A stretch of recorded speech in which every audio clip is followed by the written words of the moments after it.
Professional wrestling is the one true sport. Other sports have their share of intense, dramatic moments, but nothing can compare with professional wrestling.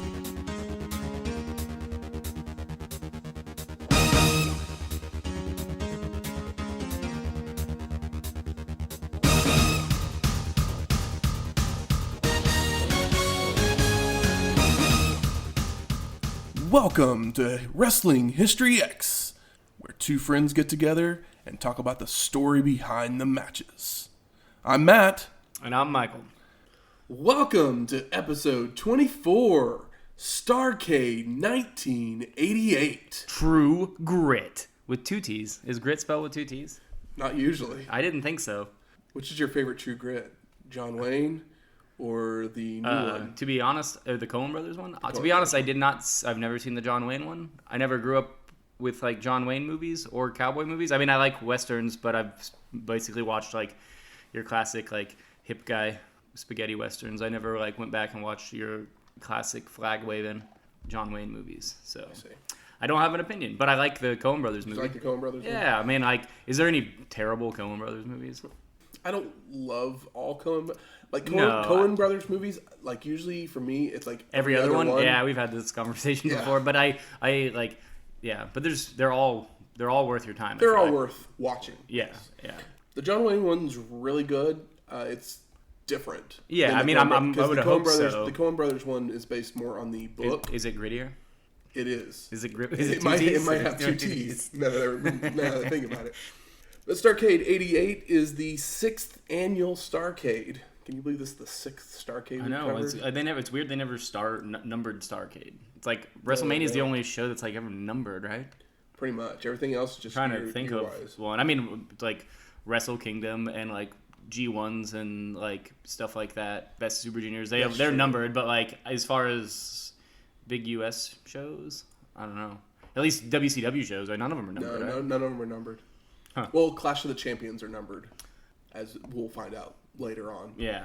Because we've only watched the first one so far. But Starrcade was produced under the NWA banner and was the first produced by the World Championship Wrestling. So, yeah, they haven't changed the name yet, but Ted has a production company called that. They still have, like, Jim Crockett Promotions had been the promoter and producer for NWA. Of NWA pay-per-views. And Jim is out. Since then.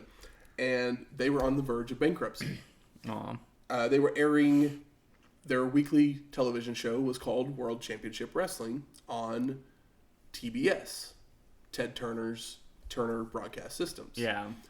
Turner went to them on November 2nd, so about a month before the show, month and a half. And he said, I want to get into wrestling. And bought the promotion and renamed it World Championship Wrestling after the TV program.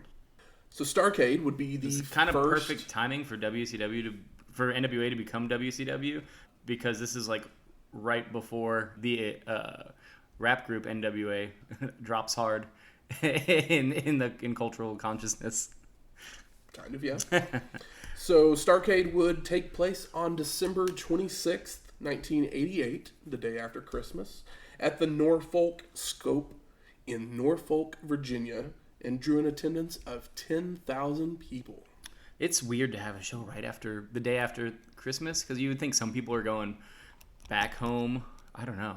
But I guess maybe more people watched cable. There was less options. It's just kind of weird. I don't think anybody would do that now. I mean, they don't. I mean, that's why I think Survivor Series moved away from Thanksgiving, because... Yeah. Because they used to be on Thanksgiving every year. I can't imagine, like, even as a kid, like, being over at my family's place on like Thanksgiving and getting anybody to like be like, hey guys, you all want to chip in for Survivor Series? My dad and everybody's like, there's always like basketball or football on or something. It just seems kind of like a weird. I mean, on Thanksgiving, I'm like, the tradition is to watch football, you would think, and now they've added even more football. Like college football game is on Thursday nights now as well, so it's like It's just I always find it weird whenever there's a lot more options. Like I could see it on like maybe like the Sunday of that long weekend or whatever when people like get back in there, but possibly. I don't know. It's just weird whenever it's like the day after Christmas. Like, what do you do the day after Christmas? absolutely nothing if you can help it. I try not to. Yeah. That's usually actually when I go Christmas shopping for myself. Oh, yeah. Because all the sales. Yeah. And all the gift cards that I get. So other things that were happening around December 26th, other than Christmas, obviously, Working Girl would be released the week before. Who's in Working? I've never seen Working. Melanie Griffith and Harrison Ford. Okay, I haven't seen that one. I was like, it's not the Julia Roberts one where she's like with Richard Gere, but is it the same type of movie basically? It's a female empowerment type movie. But like Working Girl, like is she a working girl? She is not. She's not a prostitute. She's a secretary. Okay, with the title Working Girl, I was like, mistakenly gets a job as a high. Like she basically, her boss goes on vacation, her boss gets hurt in a ski accident, so she starts basically running this project that her boss was in charge of, and she meets up with Harrison Ford and they fall in love. Is it good? It's actually really good. I really enjoy that film. I can't see Harrison Ford in like a romantic comedy because he just can't seem to be bothered with anything. He's fun. I mean, yeah. Melanie Griffith, this is probably her best role that she's ever had. What about Milk Money? I mean, she's good in Milk Money. I mean, I watched that movie as a kid. It was on TV a lot, and nobody ever seems to remember that. I'm glad that you've seen Milk Money. This might be right before that. She was in Body Double. I like that movie. That's a weird. Might have been right before. I think Body Double might be her first one, but like she doesn't play a big role. She basically just gets naked. Doesn't get naked in. I didn't assume she'd get naked in like a late 80s rom-com. Though I think she does get down to like bra and panties or something like that. So like they're still rom-com status. Yeah. And Hayley Williams, the lead singer of Paramore, would be born the very next day. And I know you're a big fan of Paramore's last album. I like the last one a lot. It's super fun, especially those first 3 tracks. The rest of the album's like a bit of a grower, but you can seriously like play the first 3 tracks like at any point in your day and it'll be like a little bit better. But I never really listened to them. Like I know the big singles because they were kind of inescapable. Yeah. But I never like listened to any of those records. I didn't love Paramore. Like I've actually listened to probably because like their drummer did a band with his brother, and I listened to the band's brother more probably than Paramore, called Pharaoh. Fun little side project. I just like the new one because it was like, oh, we are older and we find it's like we finally listened. It's like, oh, like we just listened to the Talking Heads and got into new wave, and we're pretty good at our instruments. We got this. Like, yeah, exactly. So let's head off to the show. There's a video package and graphics are shown with some narrated promos by Ric Flair, Barry Windham, and Dusty Rhodes.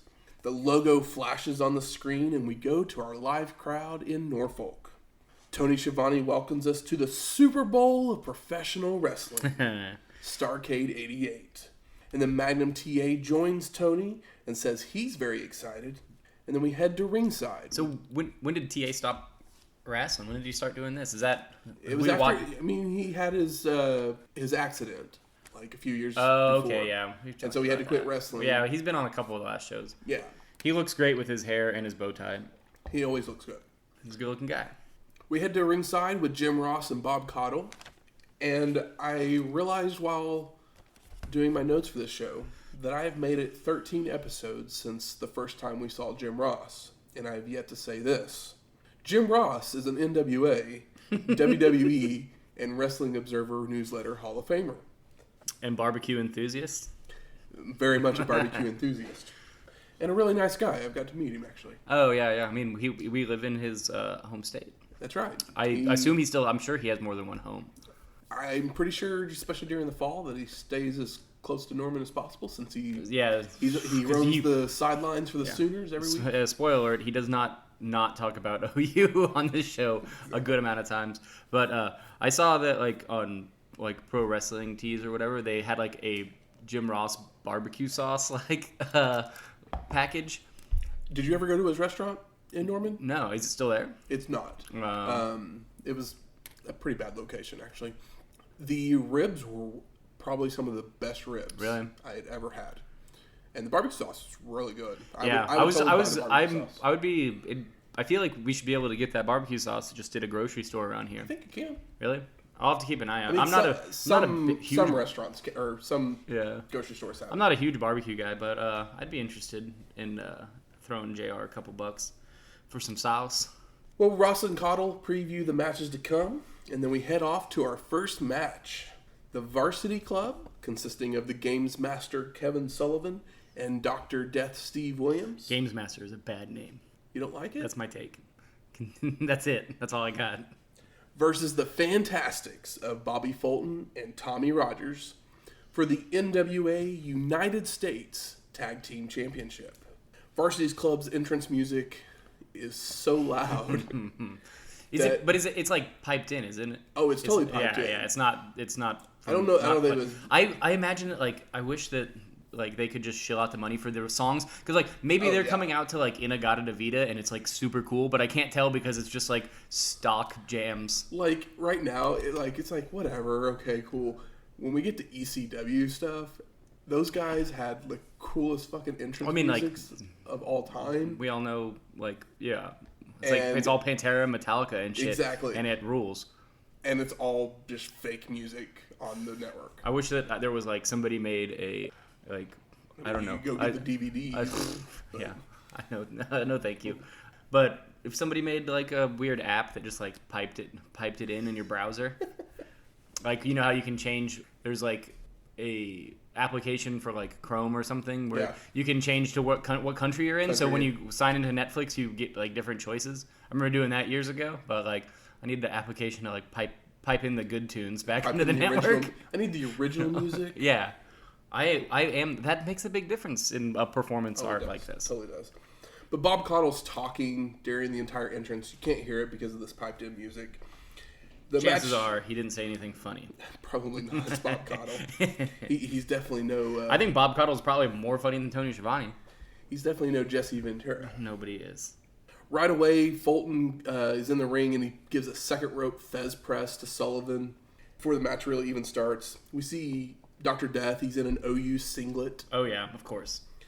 And then Jason Hervey. Oh, he's back. He's back? He's in the crowd? He is with a hottie.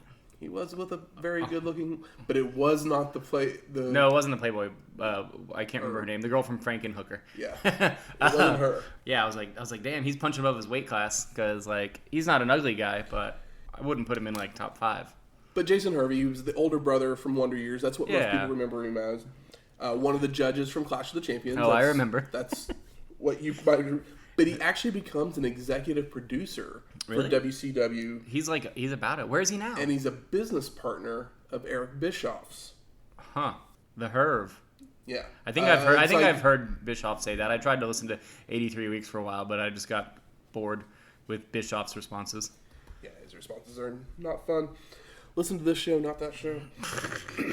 Fulton puts Williams in a wrist lock while Rogers leapfrogs Bobby to land on Dr. Death's arm. Williams reverses an Irish whip, sending Fulton to the corner, but Dr. Death charges in and Bobby moves. Fulton attempts a monkey flip, but isn't quite strong enough, so here comes Rogers, and they complete a double-team monkey flip on Dr. Death. Fulton then goes for another monkey flip, but again can't do it on his own and just falls off of Williams. We get military presses. Well, doesn't he is this the match where he like lifts? Yeah. Presses him like five times? Basically, what we've been calling a press slam, Jim Ross is now calling a military press. Yeah. Military press is a really cool name for like a hardcore band. Let's start it. Yeah. I'd have to start reading the news. Dr. Death hits that military press and a slam. We then get stereo drop kicks by the Fantastics to send Williams through the ropes to the outside.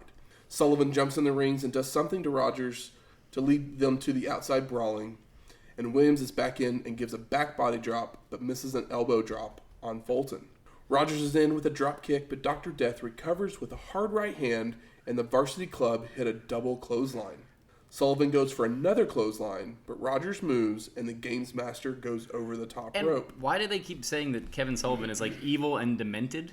And like, are they saying that he's like a magician or something? He comes in with the black robe, but his name's like the Gamesmaster, which isn't very evil. But then they talk about him being like kind of like a dark guy, a dark presence. His gimmick was basically, he had like a dark presence. He like hypnotized people to do his. It's so weird. To do his bidding and whatnot. He needed to dye his hair black for sure if he's going to do that. But the thing is he had this gimmick, and then his name was the Gamesmaster. Which doesn't work. Doesn't work. But is also in a... Faction? Faction. That's the word I'm looking for. A faction called the Varsity Club. Yeah. It made no sense. Like, what's less... Like, a varsity jacket is the least goth thing I can think of. Exactly. I mean, it made sense for Dr. Death and Mike Rotunda. Yeah, because they're football players. They're ex-wrestlers, and so they're wearing... Dr. Death was a... He was a wrestler and a football player. Okay. I was thinking about football. Mike Rotunda was a wrestler at Syracuse. Yeah. They're collegiate, collegiate athletes. Rick Steiner he was in the varsity club for a while. He was a wrestler at Michigan. So it made sense. Yeah. But Sullivan being in the group didn't make any sense at all. It's like, just put a varsity jacket on him and call him, like, I don't know, Sport. I'd give him anything but Gamesmaster. But it's just weird to me. Rogers is running the ropes when Sullivan goes for a back body drop, but Tommy flips over to land on his feet and hits another drop kick. Sullivan backs Rogers into his corner, so Tommy's fighting off both members of the club when Fulton runs over and they give a double team, double noggin knocker, double clothesline, and a double back body drop. That's tag team wrestling, baby. Rogers goes back to hit Sullivan on the apron, and Williams comes from behind with a knee to the back to gain control. Dr. Death hits a vertical suplex on Rogers that he holds him up for quite a bit. Yeah, it's kind of awesome. Like, I love when somebody holds somebody up for a suplex. It does, I don't know why, but it makes that landing always so much better. The blood rushes to the head. I know, but it looks cool, and that's all I care about. After an Irish whip, Rogers ducks a clothesline, comes back off the ropes, slides under Williams, and pulls him down. Kind of like a sunset flip, but going under instead of over. The Varsity Club starts using their power advantage to wear down the Fantastics. Sullivan's tossed into a corner by Rogers, but gets his boot up when Tommy charges in. The Gamesmaster goes to the top rope, but Rogers is up to press slam him to the mat. Rogers then goes to the top rope himself, goes for a splash, but Sullivan gets his knees up, and the club regains control. Dr. Death with a leg drop, a rubber band slam, and a falling headbutt before putting on a headlock. Rogers then ducks a clothesline and returns with a dropkick, but Sullivan is in to prevent the tag. Sullivan goes for a suplex, but Rogers reverses for one of his own, and then Rogers leaps over Sullivan. For what might it be? To make the hot tag. Fulton jumps over the ropes right into a dropkick on Williams. Right hands, back body drops on Dr. Death. Fulton has Williams in the corner and begins punching away to the count of 9 when Williams hits an inverted atomic drop that Fulton no-sells and delivers a clothesline. No-selling an inverted atomic drop is ballsy. I'm shocked. I thought you were going to no-sell me completely. Fulton locks on a sleeper on Dr. Death, and Rogers has locked a sleeper on Sullivan. Fulton lost his grip, so he goes to run the ropes and hits another Thez press, but they fall into the ropes for a rubber band slam, and Williams goes for the pin and the win. And new! The crowd is heated over this title change. But how's that baby in the front row, though? Was he I don't know. sound asleep? He's just on his mom's lap. I was like, it's pretty fun. There's like a 2-year-old at an NWA show. So we go up to the top with Tony and Magnum to review the match with replays and then preview the next match. And then we go back to JR and Bob. And I'm having a hard time remembering this, and it makes me the dummy, but which one's the Thez press? I mean, I know Lou Thez, and I remember that I feel like there's a good amount of Thez presses throughout this show for good reason, but I'm trying to remember what it looks like, which is not good radio, but they basically come off the with their shoulders or with their knees like a drop kick, but with their knees instead of their to land. Oh, okay, yeah, I gotcha, yeah. Yeah. Falling double knee off of a rope. But yeah, and then so it's kind of like a crossbody type of thing. Yeah, where it's they a fall crossbody, but with knees pressed. Yeah, okay. Cool. So then we head off to our second match. We got the original Midnight Express. Oh, this is sweaty. Of Dennis Condrey and Randy Rose with Paul E. Dangerously. The man himself. Versus the Midnight Express of Bobby Eaton and Stan Lane with Jim Cornette. And I know I am not Mr. History, but is that really the original Midnight Express? and like they were just didn't make it to TV. What's the deal? Because like if I asked, well, I would say anybody on the street, but anybody on the street would not have an answer for me probably. But it was like, who's in the original Midnight Express? They would say beautiful Bobby Eaton and stunning Stan Lane. The original Midnight Express was Dennis Condrey and Randy Rhodes in some independent, in Texas. It was like somewhere. it was like deeper territory. Yes, times. not on national TV anywhere. Yeah. Randy Rhodes actually left, and Bobby Eaton came into the territory. And it was him and Dennis. And then Bobby and Dennis were the Midnight Express. I guess I know Dennis Condrey was in there. Randy Rhodes is a name that's like basically new to me. And then basically the year before, Dennis Condrey had left the NWA. So Stan Lane had joined with Eaton and Cornette to continue on the Midnight Express name. Condrey had reunited with Rhodes in the AWA. And longtime Cornette nemesis Dangerously, as they were the original Express in the early 80s, like I was saying.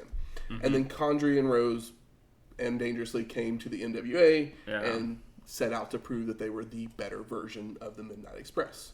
It's kind of the story behind the match. Yeah. It's like, I always think those guys, but it's probably because of the shows we've been watching. I know Dennis Condrey was a Midnight guy. Randy Rhodes is new to me. And every time I say his name, I just think of the new person. Ozzy's guitar player. But he is also credited as one of the Midnight Express in being a professional wrestling Hall of Famer. Yeah, because the Midnight Express are in the Professional Wrestling Hall of Fame. For good fucking reason. Exactly. But in real life, Jim Cornette and a Paulie hater? I think it was more like a kayfabe. Well, no, I just mean like nowadays. Like I don't know. I don't know either because I normally know where Jim Cornette stands on most things because he doesn't hide anything, and he's endlessly entertaining. I mean, you should just tweet at him and find out. I mean, I could just Google a shoot vid. Does Cornette hate Heyman? Shoot vid, yeah. I just don't know how he feels about ECW because a lot of those guys. I guess I just spoiled that a little bit, didn't I? Oh. Paul E. Dangerously, a.k.a. Paul Heyman. Yeah. Who's a Wrestling Observer Hall of Famer at this point. Oh, yeah. Wait, already at this point? Already at this point. Wait, no, like today or in 1988? As of today. As of right now. That's funny. Earlier, before I had some friends come over to watch some sumo, I finished a show for this show, and then I threw on Rise and Fall ECW while I cleaned the house, just because it had been years. It's just great. So much fun. Sorry, let's get to this.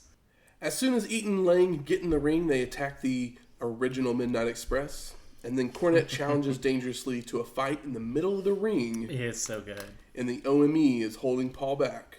Gary Capetta finally announces the match, and we might remember Gary Capetta from the actually Super Clash 3, as he was the ring announcer for that show as well. Okay. I don't remember that, but I love Super Clash 3. And then the Midnight Express slingshots Rose and then double vertical suplex on Condrey into the ring. Midnight Express then whips both Rose and Condrey to the same corner. Condrey's knocked from the ring, and Cornette whacks him with the tennis racket. It's kind of crazy hearing the crowd cheer for Cornette. Oh, yeah. There's like there's a Cornette chant, I believe. Yeah. And I was like, this rules. I love it. Midnight Express continue to have control in the match, and every time that Rose or Condrey is knocked out of the ring, Cornette hits him with the racket. Rose gets caught up in the ropes, and Eaton knocking him around with right hands. Condrey's fighting off both men, but his rubber band slammed, and then has his head slammed into the turnbuckle. Eaton comes off the top rope with an elbow drop, and then Rose goes for a monkey flip, but Lane holds onto the ropes, and Rose hits the mat. Eaton's draping Rose across the top rope, and Lane comes off the ropes, leaps over Eaton for a crossbody on the back of Rose. If you can't tell, this is hot shit. This is super hot shit. Eaton whips Rose to the corner and charges in with a Bronco Buster, but Rose moves. Condrey and Rose take control of the mat and begin working over Eaton. Rose then slams Eaton, and then the original Midnight Express go for the rocket launcher, but Eaton moves. And the rocket launcher is basically a press slam crossbody combo. Yeah, it sounds like it should be like a lawn dart into the corner, but it's not. But Eaton makes it to the corner for the hot tag. Lane with some karate kicks, double noggin knocker, does some dancing, and then a kick to the back of the head. Eaton goes to hit Condrey and ends up knocking both of them and the ref out of the ring as Lane is going for the cover. Dangerously jumps in the ring and hits Lane with a Zach Morris-style cell phone and goes to roll... I was like, why are you bringing up Zach Morris? And goes to roll Rhodes on top of Lane when Cornette rolls into the ring and gives Paul a big right hand. The ref is in, starts the count. 1, 2... What is this? A cell phone? He holds it up and starts asking Rose about it. And then he's like walking around. Is it Teddy Long? It's Teddy Long. Oh, and I love it. He's Teddy walking around the ring, like asking the crowd, like, where'd this come from? If The Rock is the people's champ, Teddy Long is the people's ref. Because he asks the crowd constantly for advice when he doesn't know what's going on. And I fucking love it. He does it throughout the show. He does it here, but like Teddy Long, like he's a character. A lot of times the ref's not as much of a character, but Teddy Long has a little bit of personality in here, and I kind of fucking love it. It's like, let's say like who's the best ref? Red Shoes. Who has the most Who has sometimes Red Shoes has more. Eddie. Oh, Eddie. Big up Eddie. Sometimes Red Shoes has more personality in the ring than some of the guys in the ring that are doing the wrestling. True. Which is like Red Shoes reffing a Tai Chi versus Goto match. I'm watching Red Shoes. Hey, I like Goto. Tai Chi's growing on me. Yeah, I see that look you just made. Sorry for interrupting, but I love you, Teddy Long, and you should have shaved your head in 1987. So as he's asking about the phone, all of a sudden the New Express hit the double goozle. The double what? The double goozle. I heard him say that, but what is the double goozle, Matthew? Eaton hitting a lariat while Lane sweeps the legs. It looks amazing. Terrible name. And Lane gets the pin and the win. The goose. With the goose. Post-match, Condrey, Rose, and Dangerously have the racket and the phone and are laying out the Express and Cornette. I love that both gimmicks get used, like, at the end. It's like, the phone, like, the racket's like the old school mama's boy. The phone, new school mama's boy. Somehow Eaton steals the racket from Condrey. We don't really see how that happens, and clears the ring. And then we head up to Tony to review the match with replays. Back to JR and Bob, who preview some of the other matches. By saying nothing. Pretty much. These guys are fucking white toast, no fucking butter. Nothing good. Yeah. Nothing good is ever said by any of these guys. It's really a bit bummer. And JR grows up one day. And the Magnum the head to the back, Magnum TA is there with the Varsity Club, and Sullivan says he traded in a moron for a genius, referring to Rick Steiner for Dr. Death Steve Williams. And then we head to our third match.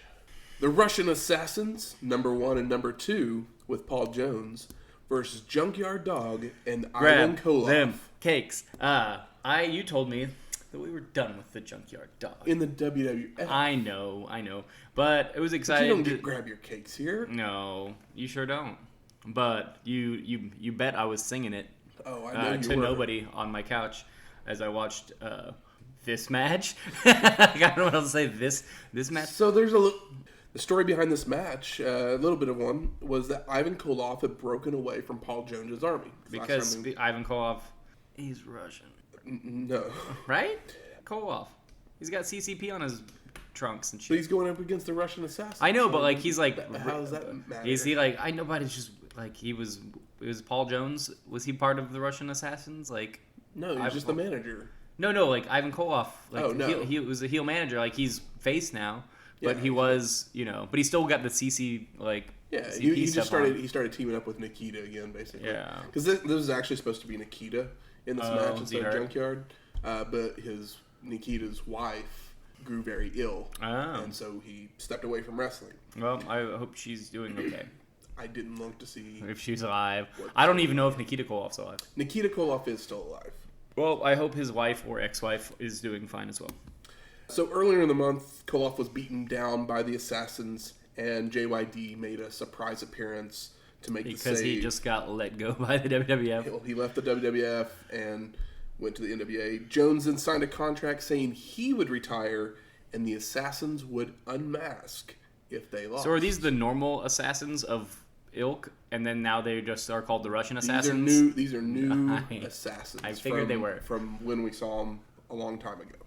I don't like. It's hard for me to get 1 and 2, so I have like chubby assassin and like other assassin. There's one that has a bit of a gut. A little bit. He's by no means like a fat guy, but there's like that's how I could tell him apart while I was watching. These guys basically become like glorified jobbers, basically. So none of these guys ever, turn a new leaf, no one of these guys isn't Isaac Yankem into Kane? No, nothing like that. As JYD and Koloff are in the ring, I was like, should we not call these guys the Chain Gang? Oh, that's they fucking good. Because they both have chains. Yeah, that's good. I was like, how did they not? And the thing is, like, it's 1988. You can call a group the Chain Gang. And it's not like, and it's some lady has an Assassin's Unmasked sign. Oh in the crowd. There's some good. This is a show where we start to get more signs, and there's some cool ones. Yeah, there's some pretty cool ones.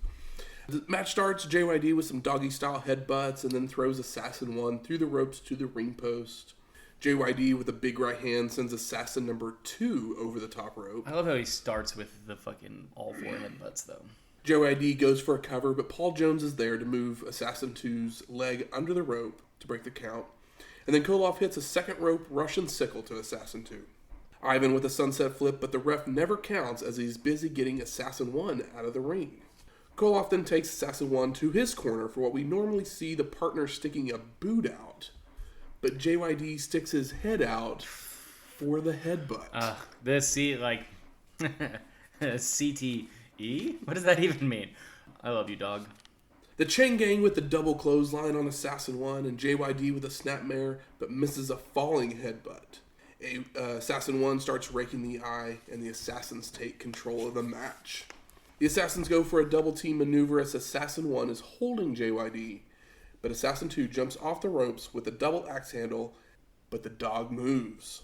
Assassins whip JYD to the corner and then go for a Russian missile, which is basically an assisted Irish whip shoulder block, but JYD moves. And the dog makes the hot tag. Hot tag. Koloff with right hands to both Assassins. Jones jumps up on the apron and gets a right hand as well. The Chain Gang Irish whip the Assassins into each other. Koloff has Assassin 1 on the ropes when JYD tosses Assassin 2 to the other side, and Assassin 2 leapfrogs JYD, hits Ivan from behind, knocking Assassin 1 to the floor. Mm-hmm. JYD then gives an atomic drop into a Russian sickle from Koloff to Assassin number 2. Paul Jones is on the outside, hands Assassin number 1 something. The FO. And puts it in his mask. Koloff is making the cover, but the ref isn't there. And Assassin number 1 rolls in, gives a falling headbutt to the back of Ivan's head, and then makes the cover for the pin and the win. This face that you just made, is that disdain for this match?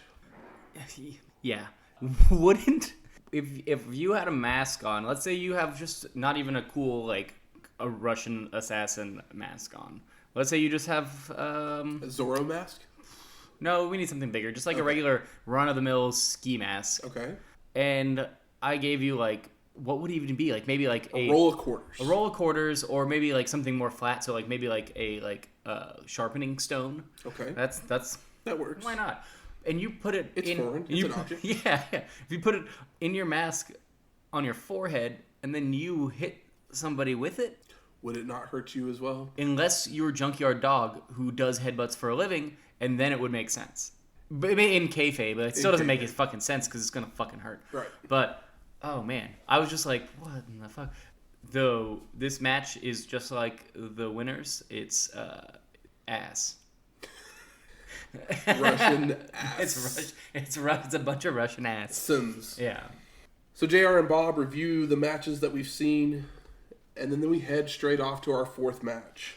Rick Steiner versus Mike Rotunda with Kevin Sullivan for the NWA World Television Championship. Hell yeah. And the story behind this match is that Steiner had actually been in the Varsity Club, but was treated as their dull-witted underling. And Steiner and Rotunda would get into a shoving match after they lost a tag team match to the Garvins, and then they would start feuding over the television title. The belt. So in this match, Sullivan is actually going to be locked in a cage high above the crowd. Oh, the Jim Cornette spot? Because it's an NWA show. Someone's got to be in the show. We have the Shark Tank. We got to use it, right? We're not Bladen, so we got to use the Shark Tank. So the cage is right in front. When it gets lifted up, it's right in front of the set camera that shows the widescreen shots of the ring. I don't even think I caught that. That's fucking silly. So literally, he's hanging there, and you cannot see Teddy Long's holding up the belt in the middle of the ring, and you can't see Teddy Long's head.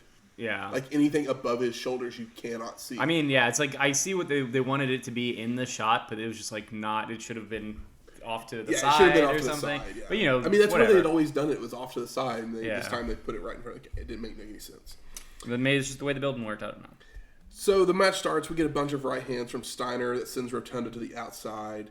Steiner actually is going by Dogface Gremlin at this point, as he has it on the back of his singlet. Is Dogface Gremlin not the best fucking name ever? It's one of the best, yeah. We get a huge clothesline from Steiner to send Rotunda rolling out of the ring to catch a breather. And after Rotunda gets back in, Steiner bites Rotunda's gluteus maximus. He bites his ass, and it rules. I think he bites his ass more than once in this match. I'm sure he probably does. It's a very back-and-forth technical style match with Rotunda just continuing to bell to the outside to break the momentum. This is good, well-paced stuff, in my opinion. Steiner's running the ropes when Rotunda just tosses him through the ropes to the outside and then rubber band slams Steiner on the guardrail and then the ropes. We get a back body drop and Rotunda locks on a chin lock. And Rotunda has control of this match.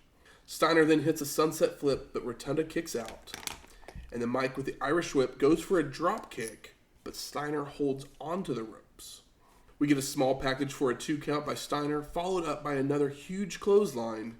Steiner then hits another back body drop that sends Rotunda high up into the air. And all of a sudden we see someone walking down the entryway. It's Dr. Death Steve Williams. Get out of here, Steve. Steiner hits a power slam for a 2 count.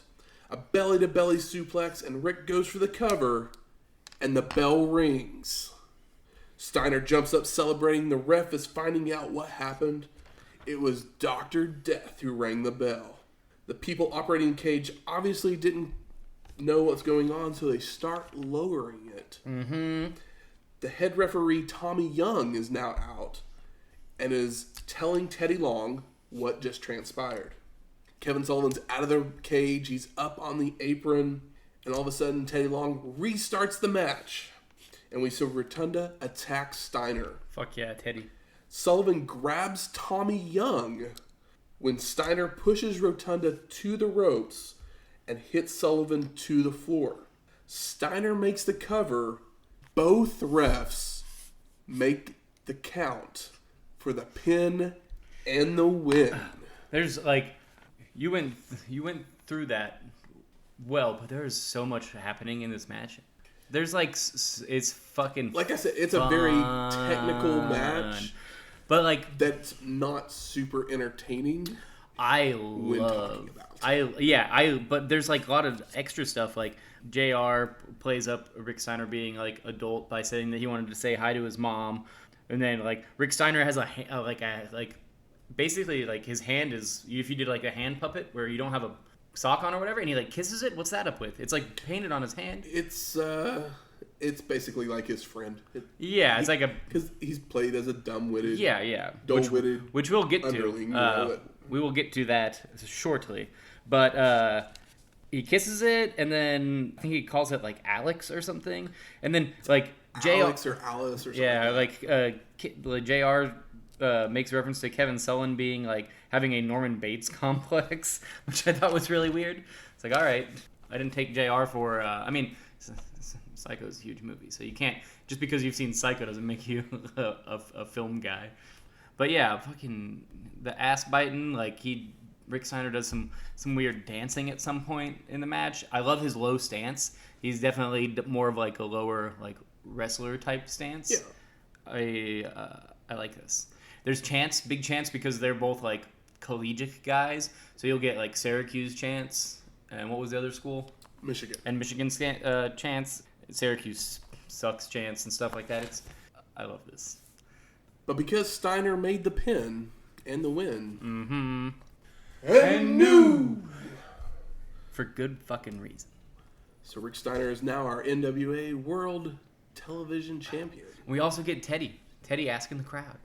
Teddy asks the crowd. That's true. Teddy does ask, like, before Tommy Young gets out there, Teddy's like asking, like, what happened? Yeah. He's like really feeding into the crowd, and the crowd is legitimately responding.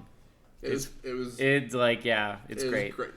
I know probably I don't give this match as much credit with how I do. Yeah. That's as good as it is. It's a very good match. That's why I had to go back and do this, because I like the finish is possibly one of the best finishes. This is episode 24. Yeah. One of the best finishes in 24 episodes. It's good. It's great. The storytelling through the whole match is good. Like the part where you're confused, you're supposed to be confused, and everybody's confused, and then you know why you were confused before the match is over. Exactly. There's no questions. Everything that happens, with the exception of the hand thing, but I wasn't watching this on TV in 1988, so like this is like early Rick Steiner for me, but like, you know, and that means nothing. But like a lot of these matches in these like Starrcades and stuff, were like, I don't know what happened. And here it's very well telegraphed. And then after the match, Steiner's running around the ring, celebrating, yelling, "I beat you! I beat you!"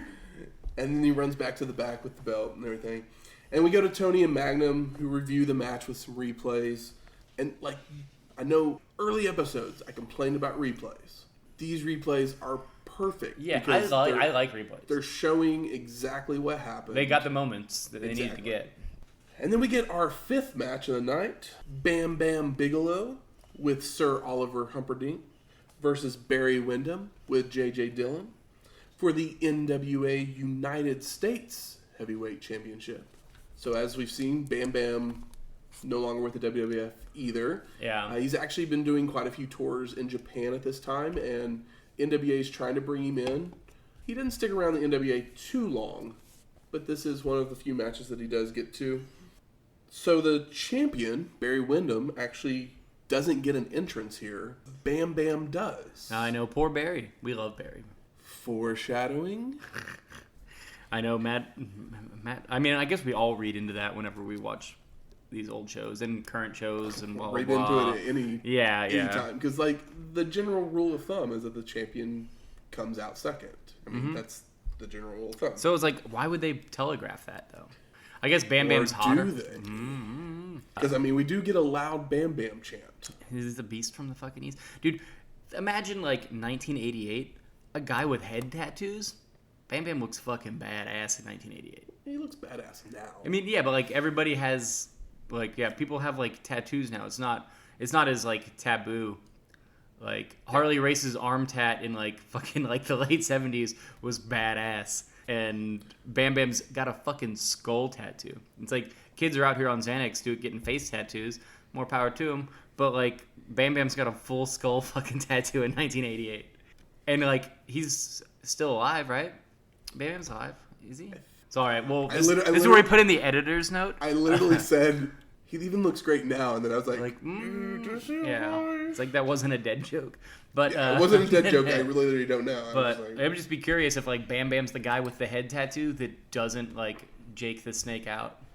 He's dealing cards for the Casino Royale Battle Royal. What? I mean, Jake made it out the other side. Making appearances in independent films.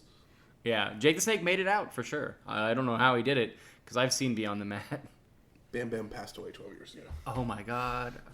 Well, R.I.P. bro. Yeah, I just hope that it wasn't like a weird drug thing. You know what? I'll get to it later. We have another show to do. Breaking Fabe. Match starts. Bigelow picks up Windham up on his shoulders and drops to his knees for a backbreaker.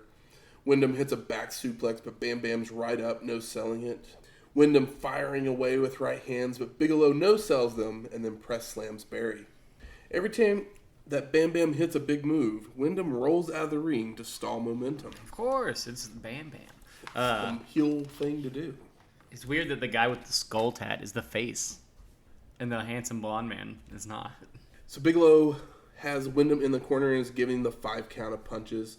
Bam Bam jumps down and Windham just falls over. Bigelow hits a drop kick to send Windham over the top rope, and J.J. Dillon jumps up on the apron to argue that Bam Bam should be disqualified because you're not supposed to throw people over the top rope. I know. That's like, they say that in this match, and I'm like, I know we've talked about these rules before, but they're just so ancillary. They're still dumb. Yeah. Windham tosses Bam Bam through the ropes to the floor, and Bigelow landed hard on his knee. Bam Bam hits a headbutt from the apron, and then a slingshot splash. Bigelow with a military press and goes to the top rope for an atomic splash, but Windham moves. Windham with some right hands, a running lariat, back suplex, punches in the corner, and a drop kick that sends Bigelow to the floor. Windham rams Bam Bam into the ring post and goes for the claw. Yep. Barry has to break the hole when Bigelow makes it to the corner, but Windham then slams Bam Bam. Barry comes off the top rope, but Bigelow moves. And Bam Bam's up, giving right hands, Irish whips Windham, who comes back off the ropes with a crossbody that sends both men to the floor, even knocking over a cameraman. Cameraman bump. Bigelow gives an atomic drop that sends Windham towards the ring post, and Bam Bam charges in. Barry moves, and Bigelow hits head first on the ring post. Windham rolls into the ring, and the ref gets to the 10 count, and Bigelow is counted out. Dude, the Bigelow dropkick, though. Bigelow, whatever you want to talk about. It's pretty great. Like, both these guys are great. I love some Bam Bam. This shit's good. This good shit is good shit. So we see JR and Bob review the match, and then we go to the back with Magnum TA. He's back there with Rick Steiner. Rick Steiner says, "Every dog has his day, and today was my day." Did the sound cut out on yours? Yeah. Okay. I'm tired of him calling me stupid. A lot of people and then like, oh, this is probably my favorite promo Really? of maybe all time. Because I didn't tell you ahead of time. I was like, I kept wanting to talk about it, but leaving this show, my heart beats Rick Steiner's heavy. Your new guy? I know. Just this promo is fucking genius, and like the comedic timing is amazing. I was losing my shit. The dog-faced gremlin won my heart in this fucking promo. He just plays this dumb character so well, and TA says like normal stuff that they would say, and his responses are amazing. He's like, a lot of people are going to be coming to take that belt from you, and he's like, who? Like, he's just completely like aloof, and he says, who? And like, yeah, and then he says, when? Like, and he's just like, oh, I want it, so now it's mine. And but the way he sells it, and like his voice is like small, and like he's just like, he's basically pure like airhead classic like space cadet. But the comedian, like I would watch a whole movie of this promo, and you're about to talk shit, and I'm so upset. I took the opposite. Fuck you. This is amazing. This is so bad. I disagree completely. So bad. Oh, I love it so much. I'm gonna make you watch it when we're done tonight, because I think like look at my notes. It says best promo in quotation marks. Oh man. I was like, when? Who? I was like, why? I know he's playing a character of being dumb, but I was just like, it was way over the top for me, I think. I mean, over the top for an NWA show, you mean? That's probably what it is. Okay. I would, if this was in the WWE. But what about Dusty? It's just a but cartoon character. What about Dusty and Rick, who are the guys for reasons, and they are more on that side of cartoony? I think you're wrong about the dog face. I might be. I held it back. As soon as it happened, I was like, I gotta save something. Because a lot of the times I'll get excited about something and we'll talk about it. I just was like, but I normally don't get angry, but I am upset with you right now. I'm upset with your opinion. I don't like Sam Houston either. Yeah, but my love of Sam Houston, I understand people not agreeing with, and my love of Junkyard Dog, I understand people like not like being like, oh, like that's cool, you like it, but I don't. But this promo. That's the thing. I like Rick Steiner. I just didn't like this promo. I would suggest, if this promo is on a YouTube clip, to watch it twice, listener. Because I will, like, some of my favorite wrestlers from WCW were the Steiner brothers. Yeah. I can't wait till we get some Steiner Brothers stuff because they were some of my this favorites. this Mike Rotunda match was Really good. That promo had me in friggin' tears. I had to not curse because that was me channeling myself through Rick. Rick Steiner doesn't curse. Not this Rick Steiner. Not this Rick Steiner. No. He's too dumb to do it. Exactly. Well, he's too much of a mama's boy. So we're going to head off to our 6th match. We got Sting and Dusty Rhodes versus the Road Warriors of Hawk and Animal with Paul Ellering for the NWA World Tag Team Championship. So the story behind this match was that the Road Warriors would attack Sting after a match, turning heel. And they would also attack Dusty a few weeks later by removing one of the spikes from their shoulder pads and attempt to gouge his eye out. I want to see that clip. It's out there. I know. I need to find it because it's either really good or really bad. You watched it? I have not. Oh, okay. I read enough about it that I'm like... You don't want to see it? Don't need to see that. I want to see it. So the match starts... Well, no, actually, the match doesn't start. The Warriors attack before the bell, but Sting gives a drop kick and Dusty a DDT to clear the ring. We then get the announcement from Gary Capetta with everyone just kind of chilling in the ring. I'm like... It's weird. How are you gonna have a hot start like that and then just be like, okay, cool, make the announcement? I feel like you could do it if like Road Warriors run in, they get their shit knocked out, they roll out, and then they make the announcement while the Road Warriors are on the floor. Yeah, but they're both standing in the ring, just being civil, and I'm just it's like no. Like if they rolled back out to the ring and like Teddy Long is like doing one of these with his like really bad hair that he needs to shave, putting his arm out, putting his arm out, and Audio. I'm sorry, doing one of these, you can see this, right? He's doing one of these, and then they do the over the then they announce the match or whatever. That's fine, but. Yeah, it was just really weird. Cool hot start with the Road Warriors going in there, and then the Road Warriors... just ring the bell and let's get going. Once that hot start starts. I'm just like, I didn't get doing the announcement after that. But the match starts officially now. I mean, they want to they pump that crowd. That Road Warrior pop. You got 4 hot motherfuckers in here. If you're at the show and you don't know who these 4 dudes are, you shouldn't be at the show. No, I'm just saying, like, we know who these guys are. Like, everybody's hot for this. Dial it back. Give them a taste. Dial it back. Let it explode again. Maybe we'll get another pop. Well, them just rolling out of the ring and then getting back in and restarting it gives you that. It doesn't mean it was a good idea. So the match starts. Sting reverses an Irish whip, leapfrogs, and then drop kicks Animal to the floor. Dusty with the bionic elbow and then begins choking and raking Animal's eyes. Hart starts stomping a mud hole in Sting, and Sting would recover with a power slam and a jumping elbow drop on Hawk. Animal with the military press and a rubber band slam, but Sting lands on his feet and delivers multiple clotheslines to send Animal to the floor. Dusty starts slamming Animal's leg on the ring post several times. Is that when he's on the outside? Yeah. Okay, yeah, he does like the typical, like, it's so weird. Wrapped around the ring post. Yeah, it's so weird that, like, in this time period, like, faces do heel shit and it's fine. Like, literally, I was watching this match and I was just like... I mean, Hulk Hogan does it all the time, too. Like, Dusty was basically the heel in this match. And, like, heels or faces will do, like, face rakes or like, face rakes all the time. And, like, what's more heel than a fucking face rake? Or just, at a straight, like, nut shot? Yeah. It's really weird. Rhodes is trying to put the figure 4 on Hawk, but Animal runs in and delivers an elbow to the head. Hawk then has Dusty on the outside and raking at the face. The Warriors continue to work over Dusty's eye and forehead. Dusty's starting to get a second win and delivers a drop kick to Hawk, but Animal's in to regain control. A Dusty drop kick. Yeah. It's not that bad considering what we all know Dusty looks like. It's better than I can do, and I am less fat than Dusty. I could do a better drop kick than Dusty Rhodes.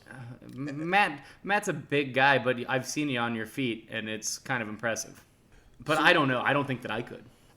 It was JR points it out. JR, like, when there's no drop kick challenge. We can get one of those air that like blow up Hulk or like that. You remember that like they had the sand in the bottom and you punch them and they come back. Oh, those are great. I think I had a Turtles one. Let's get a Hogan one. I would love that. I'll give him the big boot. Rhodes escapes the headlock by dropping down with a jawbreaker on Hawk.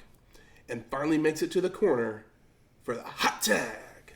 Sting's in with right hands, a bulldog, a drop kick, and a stinger splash, all on Animal. Stinger locks on the scorpion deathlock on Animal, but Hawk comes in and tosses Sting over the top rope to the floor. The Warriors start to gang up on Dusty, setting up for the Doomsday device, but Dusty mule kicks Animal to escape. Sting then comes off the top rope with a crossbody on Animal and goes for the pin. All of a sudden, Paul Ellering pulls the ref out, crawls into the ring, and hits Sting. The ref calls for the bell, and the Warriors have been disqualified. Bum, bum, bum. Post-match, Sting gives Hawk an enziguri, and Dusty hits Ellering before they can escape the ring. Kind of a lackluster ending.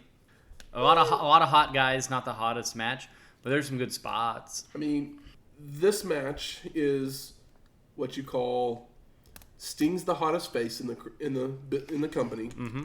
Keep him hot. But they don't want to put him up against Flair. No. The Road Warriors, they turned heel. Mm-hmm.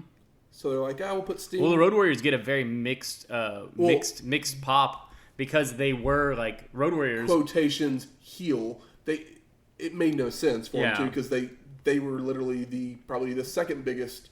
And then we finding somebody that doesn't like the Road Warriors and then we have Dusty Rhodes who's like, let me be in the match with the top guy. Yeah, that's definitely what's going on here. I love a bulldog.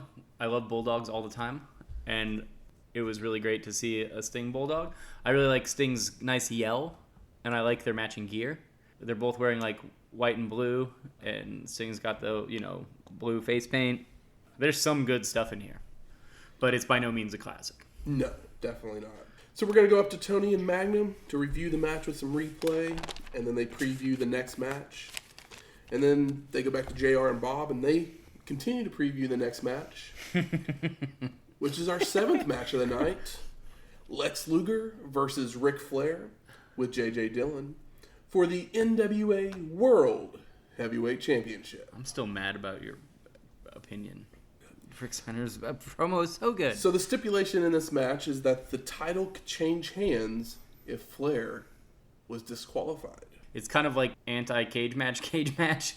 Basically, just so he couldn't just walk off because if he it's like got the antipasta of like cage technically, matches. is a count out a disqualification?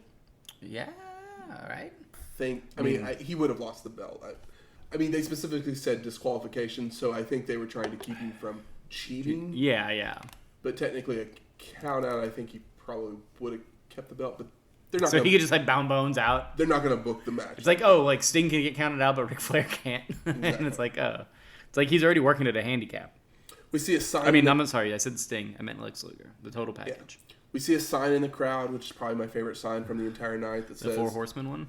No. Luger is going to kick some booty in public, if you will. Yeah, I saw that too. I was like, I had to read it a few times because what does that mean?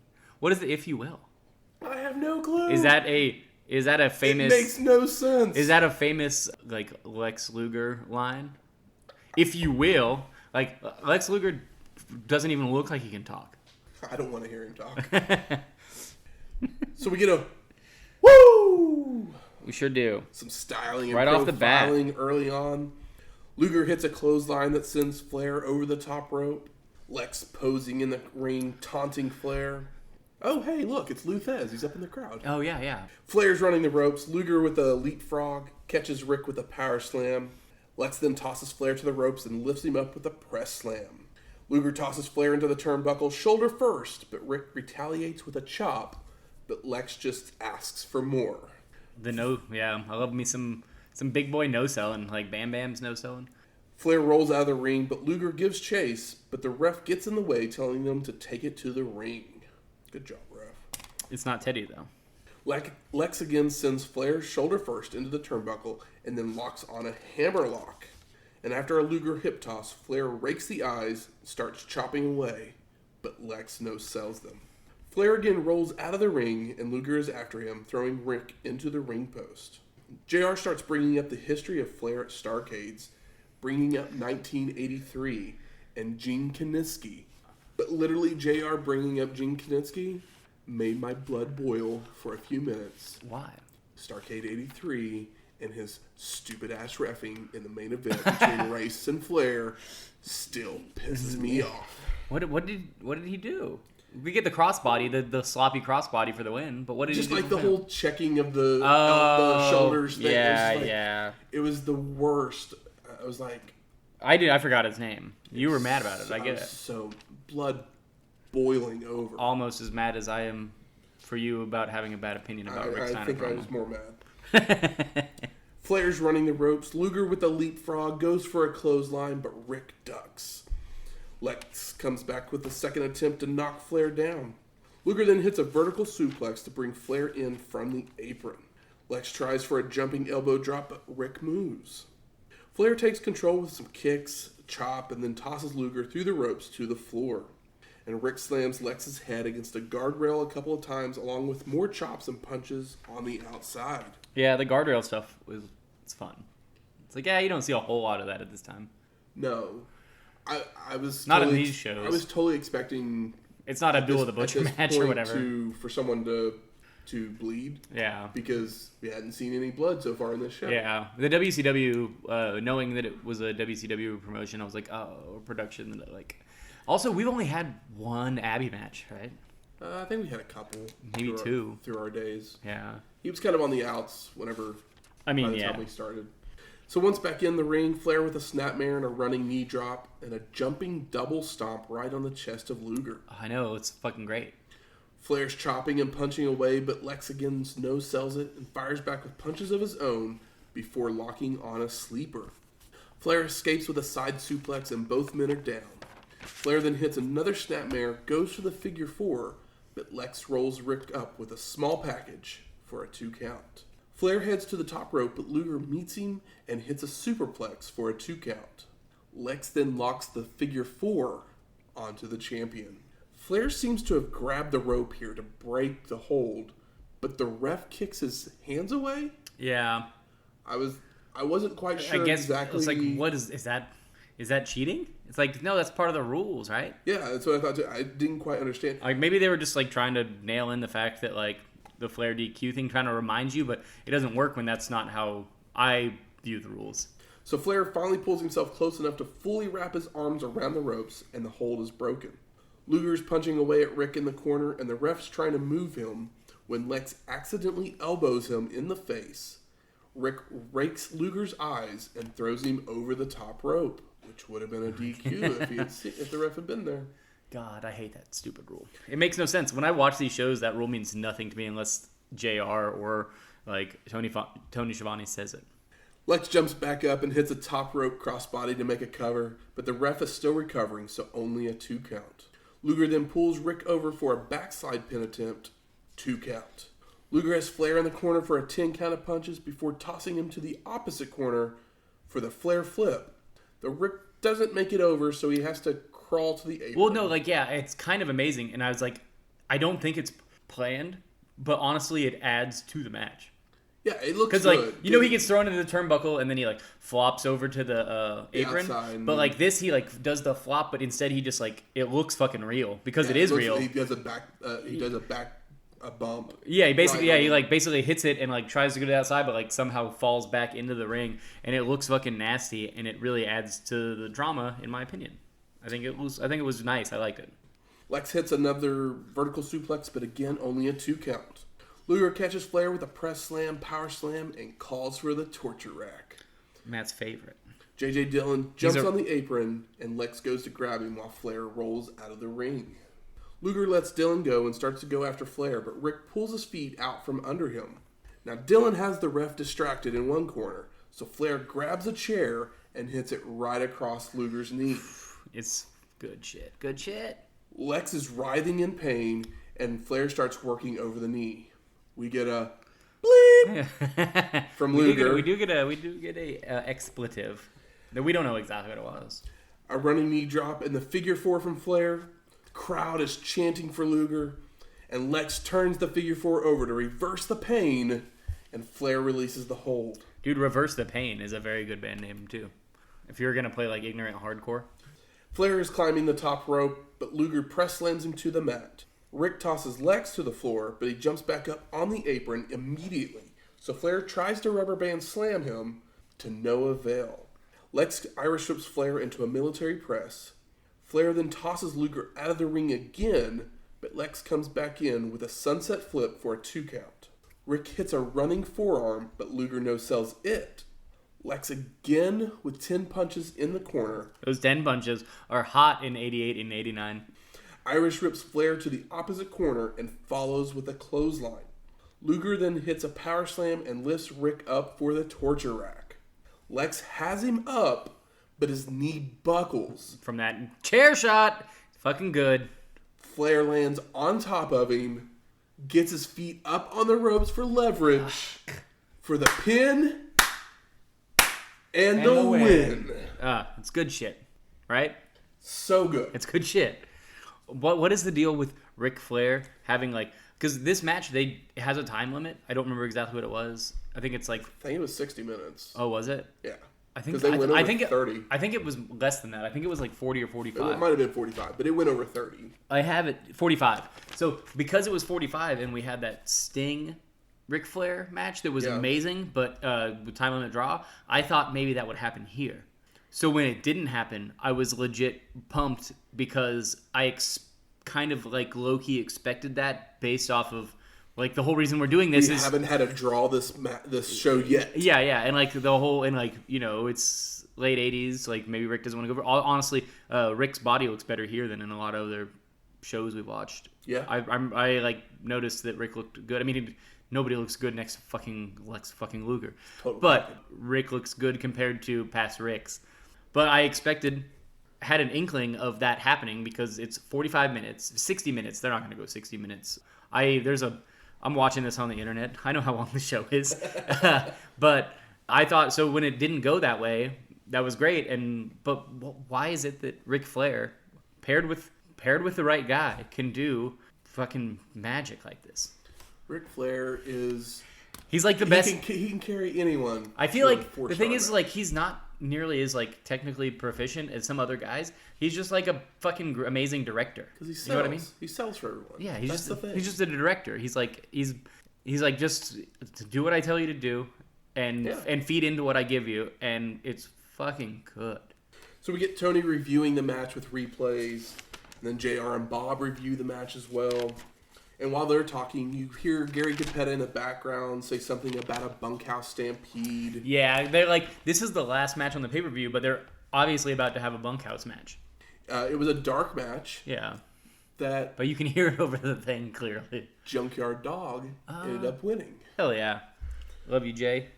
So then Magnum TA's in the back. He's with Flair and Dillon. And Flair lives by one motto: survival. It's a pretty good Flair promo. And he will do what it takes to win at all costs. And as they're talking, you hear the announcer again. Don't leave. There's a bunkhouse stampede. And then, of course, Flair ends, as we all should end, every statement that we have. Woo! I need to work on my woo. Back to Tony, and he gives a little bit of a history lesson about the NWA. Yeah. And then basically says that... Is it the most interesting thing Tony's ever said? And then he says the stiffest competition in the total package. If you think about that statement... Yeah, what he's saying is... He found the stiffest competition in the total package. Sex jokes. Tony was outing Ric Flair for being gay in 1988. This 88 right now, right? That's 88. Yeah. But then he calls Ric Flair Mr. Starrcade. You can't argue it. Technically, he has headlined every single Starrcade so far. You cannot argue he is Mr. Starrcade. Dude, those Starrcade shirts that everyone is wearing that look like dog shit are great. It's for the show for the shirt, the shirt for... And this is why your opinion about Rick Steiner holds no merit to me. But they're fun cheese. I'm so mad at you for this. Honestly, I think this is the most I've disagreed with you is the Rick Steiner promo. I feel like we've had some other disagreements so far, but I'm sure we have. But normally I back down. I'm not backing down. This is fucking great. You're gonna Tom Petty this one? I need you to. I will not back down. No, I won't back down. Yeah, I think that we don't need any music in this show at all, and we just play that at the beginning and at the end. And I know that you edit the show, and that's not happening. It's not happening. But I'm going to try to change your mind on this. off mic. So then we go back to JR and Bob to discuss the future of the NWA, the new champions, and say their goodbyes. And then we get a highlight reel from the evening to end the show. So I have a couple fun history lessons here for us. Okay. So the original booking, or at least what Dusty Rhodes thought of and came up with, was that Luger would be beaten up by the Varsity Club before the show, with Rick Steiner making the save. I'm listening. Lex would then have given the title shot to Steiner. Okay. Followed by a 5-minute squash match where Steiner would have become world champion. That's a bad idea. And this is coming from the guy that just loves Rick Steiner. That Rick Steiner promo is my favorite thing that's happened in a while. Exactly. Which leads us to a sad history lesson. Oh, God. Because of that angle that they were thinking about running, and the blade job that Dusty did on national TV from the Road Warriors Spike. Oh, from before. I was like, there was no blade job on the show. It was on TV. Uh-huh. He gets canned. Rhodes is fired because Turner basically was like, no blood. No blood. Yeah. And so they had to quit doing the blood. And Dusty specifically had the Road Warriors do it on him as because he's like, I'll take it. I don't care. Look at my forehead. A rebel stance. Yeah, he was like, fuck you. You're not changing me. I'm old school. So the next time we see Dusty, he's a polka dot man. He'll be a polka dotted hero. So That's Michael fun. Temple. Yeah.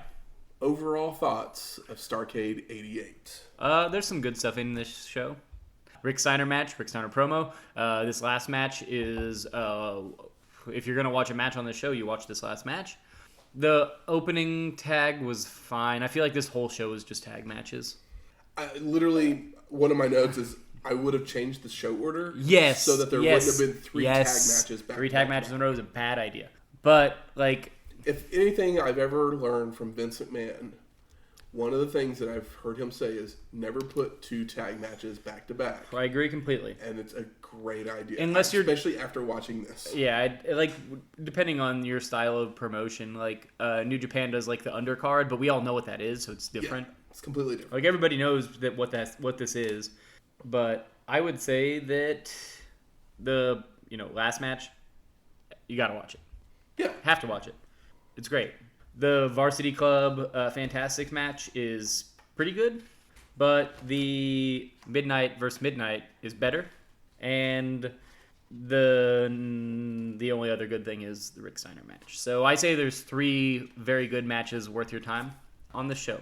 I mean, I think the show is enjoyable. It's good overall. But takeaways, there's 3 matches that I feel like are historically. I mean, one of the other notes is every single match went over 15 minutes. They were all long, yeah. And they probably could have cut a few minutes off of a few of those matches. Yeah. And either made the show shorter or get another singles match. What I would have done, is put in between a couple of those tag matches. Cut down the 2 less good tag matches and then put in one more singles and stagger it. But, this is all hindsight. Yeah. Not the worst show, but there's 3 really good things here. Very, very much so. And if I were to rank them, how would you rank those 3 good things? Because we agree what the 3 great things are. Because of... Basically, would you take Rotunda and Steiner over or under Midnight? Because of the ending of that match, it's over. I really like that Steiner-Rotunda match. It's over because of that. I do wish, though, it was a few minutes shorter. Yeah. The storytelling in all 3 of these matches is good. Oh, yeah, especially totally. Especially not the Flair Rick match or the Flair Luger match. There's less of a story there, but the story in the ring is great. Basically, until Flair cheats and hits Luger with the chair, there's basically the story is Luger's just no-selling everything, and Luger's super strong, and nothing. Look at him. Nothing. I mean, so I guess there is a story being told, but that story is told. It's a 30-minute match, and that story is told for the first 20 minutes, and it's you could have done something else. I guess I low-rated the Bam Bam match, but I don't know. I don't know. I didn't love that match. It has moments. It's nice to see him, but it's not a great match. No. It's kind of I think it was almost a little bit of a clash of styles. It's kind of like the first match where it's this is pretty good, but it just didn't connect. It's not great. Yeah. It's like the Varsity Club and Fantastics. Everybody in there is great. Exactly. They're all very capable. They all we're talking about them now for a reason. They can't all not every match is your best match. We all know what the worst match was. You can say that about just about any match with masked assassins. It's always going to be low. The Russian assassins. Yeah, but they have I just mean mask because like there's so many things. Two different assassins. But there's so many assassins and they always have masks on. So I didn't mean the actual mask. Do they ever succeed in killing anyone? Because that's what an assassin does. Well, I mean, maybe they kill. They kill my interest in watching this show. They kill off the clock. They make money so they can pay their taxes by wrestling. So they're like assassins, but the cover-up job is being a masked wrestler, which would probably be a really fun comic book if it was done in the right voice. Let's work on that one over the weekend. Once I learn to draw. Good. Where's the smart marks at? There. All right. Fuck you. I think it's time for us to smark it up. So, best moments of the night. Obviously, you love the Steiner promo. The fucking Steiner promo.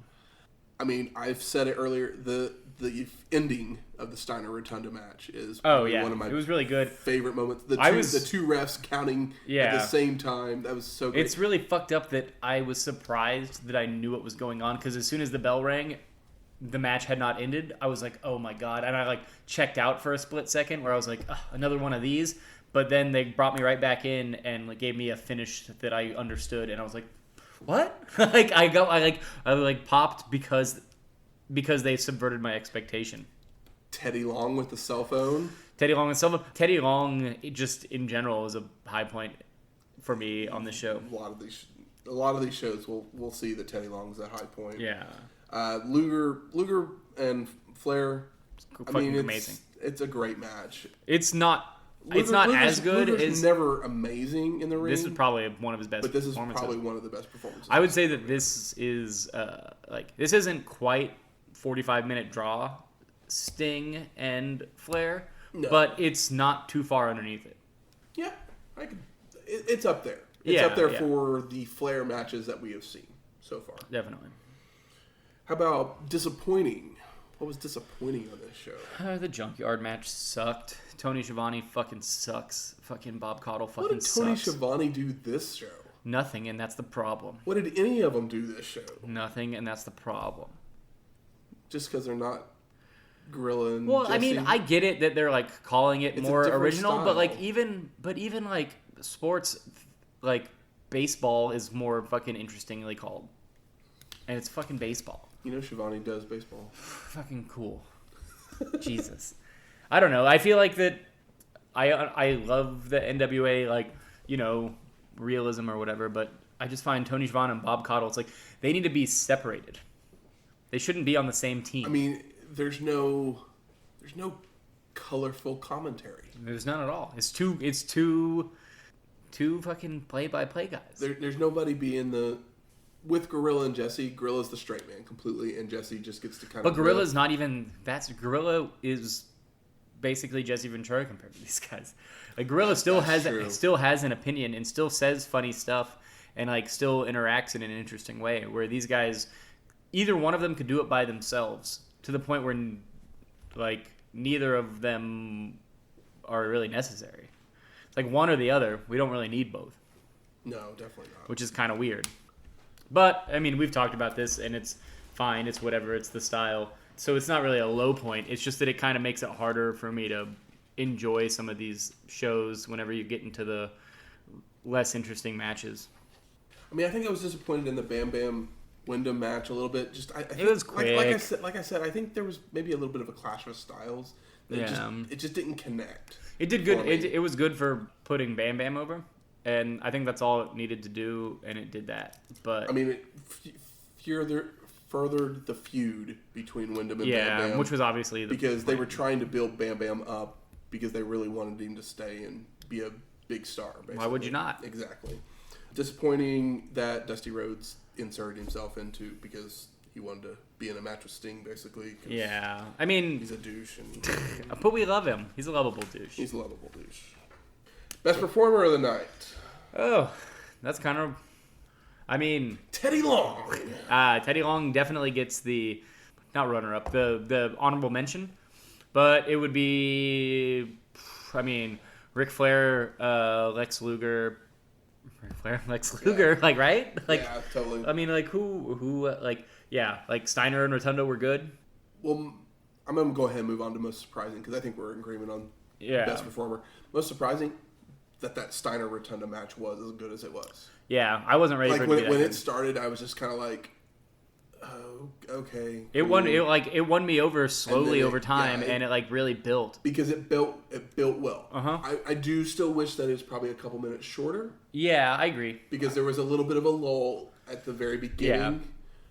And I'll be honest, that's why my notes probably are not as extensive on that match, because there is some like lull and like, because literally a lot of it is them just locking up and doing some like, and it really does like build. It really does build the match for sure, but it's not really interesting to talk about. No. It doesn't mean that it's not interesting to watch, because it does build it pretty well, but it does lull. It's a very good build. A little bit, and then JYD showing up. Yeah, well, that was fun. That was fun. That match fucking sucked. Bam but Bam showing up as Bam a Bam was surprised too.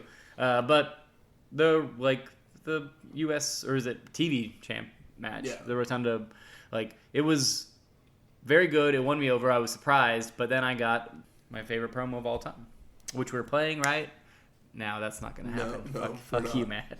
We're not. God damn it. It's good. I urge you, listener. Urge you. He urges you. Go and watch this show for that promo. Well, it's a pretty good show. And the 3 good matches. But fucking just find the promo by itself. It's great. I think it's comedic gold. And now for a look back even further into the history of wrestling. The dusty finish. Even though attendance would suffer after the article in the New York Daily Mirror, wrestling would continue. Toots Mondt would begin to take over the New York area with the passing of Jack Curley, and solidifying relationships with multiple promoters and managers. Mondt would also begin to train future stars such as Antonio Rocca, who was beloved by the Hispanic and Italian immigrants. Another trainee would be legendary Canadian grappler Stu Hart, who would become a renowned trainer and patriarch of one of wrestling's greatest families. Mondt's most important alliance, though, would be with a promoter whose family would have more influence on professional wrestling than any other in history, Jess McMahon. Next week, Royal Rumble 1989. 89 already. We're in 89. Ugh. Just wait for the slow build through, what is it, like maybe like 91 or 92, where it's going to take us a year to get through? 90, 91, 92, we'll be in our second year of being on the air by the time we finish 92. Jesus fucking Christ. Yeah, it ramps up, baby. They ramp up quite a bit. What's this cable we're all talking about? Exactly. So the music from this week's show, we're going to play the theme song from Starrcade 88. And then, of course, Flair with the win. Spatch Zarathustra by Strauss. How many times have we played that? I guess how many Starrcades has there been? This is the 6th Starrcade. And so maybe played it 6 times. And maybe some and there's been some other shows that we've definitely played. What are the some Great American Bashes? That's what I'm thinking, yeah. So if you like the show, you want to let us know, let other people know, you can always rate and review us on iTunes, Stitcher, Google Play, Podcoin, or just wherever you find your podcasts. You can always email us any questions, comments, concerns, just whatever. We like talking to our fans, or if you're not a fan, you just want to talk to us, that's fine too. To just tell Matt that he's wrong about the promo. If you want to tell me that I'm wrong about this Rick Steiner promo, you can do that. Or I can pass along the email to Michael that when people agree with me. I'm still so very surprised. I thought that you would be on my side. And you can find us at WrestlingHistoryX@gmail.com. Or you can even have those conversations on Twitter, and that's WrestlingHistoX. Wrestling HISTOX.